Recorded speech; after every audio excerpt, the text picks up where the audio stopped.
Removing an OCP Ethernet adapter.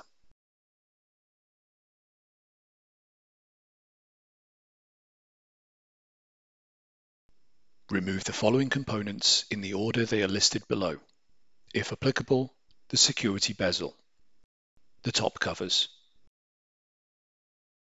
the air baffle. Loosen the captive screw and then slide the adapter out from the chassis.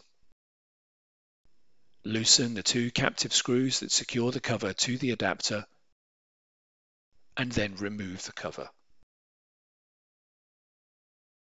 Separate the adapter from the lower cover.